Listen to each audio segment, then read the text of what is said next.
If you're a dog owner here in Northbrook, you probably want to enjoy everything our village has to offer with your four-legged friend right there with you. So this is your guide to finding the perfect trainer who can help make that happen. Okay, just picture this for a second. You're having a nice lunch at an outdoor cafe, it's a beautiful day, and your dog is just chilling out at your feet, totally unfazed by all the people walking by. Or how about a relaxing walk down the North Branch Trail? Your dog's trotting right beside you on a nice, loose leash, not yanking your arm off every time a jogger or a bike goes past. These moments, they're not just wishful thinking. They're what good training makes possible. And look, this vision isn't about having some flawless, perfectly obedient dog.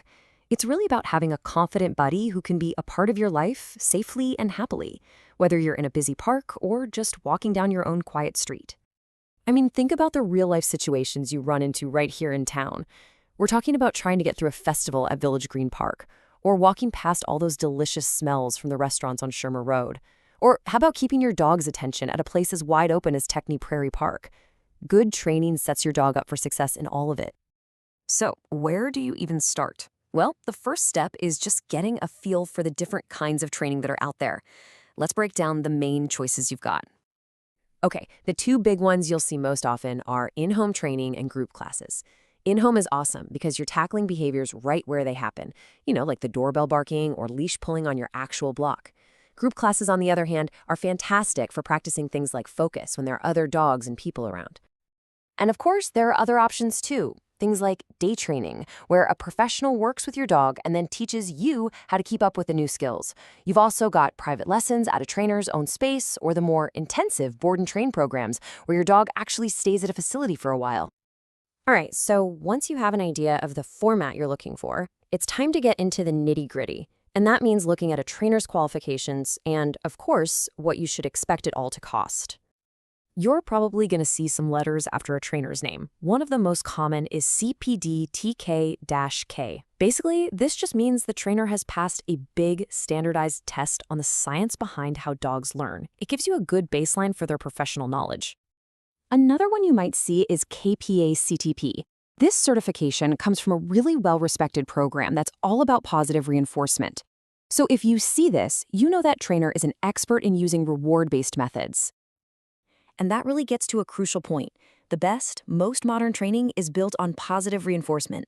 It's all about teaching your dog what you want them to do, not just punishing them for what you don't. This is how you build a real bond of trust and get results that actually stick. Okay, let's talk numbers. To give you a ballpark idea, a single private lesson right here in the Northbrook area is typically going to be somewhere between $125 and $210. Now, that can change depending on the trainer's experience and what exactly you're working on. If we zoom out and look at the bigger picture, you can see how things stack up.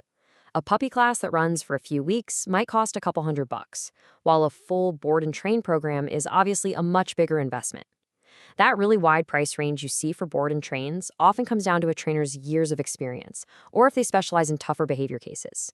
And for a lot of people, those in-home packages offer a really good value for focused one-on-one help. With all that info, you're ready to start reaching out to some trainers. But what should you actually ask them? Here are a few key questions that will help you find the absolute best fit. First thing you should ask is about their methods. What you're listening for are words like positive reinforcement, rewards, and making learning fun and low stress. This just makes sure their whole approach is about building a happy, confident dog. A great trainer won't just pull a standard plan off the shelf. So ask them how they're going to tailor the training for your dog's specific personality and for your life right here in Northbrook, whether that means practicing at the park or just having calmer walks around the neighborhood. And finally, you want to ask how you'll both track success. A real professional should be able to give you a clear idea of how you'll measure your dog's progress and how you'll know when it's time to take those skills to a more challenging spot, like a busy farmer's market or a local festival. Okay, once you've started training, the real work begins, which is actually the fun part. It's all about applying those new skills out in the real world. And luckily, Northbrook has some amazing spots to do just that. The Village Green Dog Park is fantastic. It's fenced in, so it's a safe place to work on things like recalls and calm greetings. The North Branch Trail, it's like the perfect real-world classroom for polite leash walking. And all that open space at Techney Prairie Park is ideal for practicing commands like stay and come from a distance, with all the normal everyday distractions around. At the end of the day, this whole thing isn't about creating a perfect robotic dog. It's about building a common language and a strong bond so that you have a confident companion you can truly share your life with. So, good luck with your training journey. Having that well-behaved partner is going to open up so many more ways for you both to enjoy everything, from your own backyard to all the wonderful parks and places our community has to offer.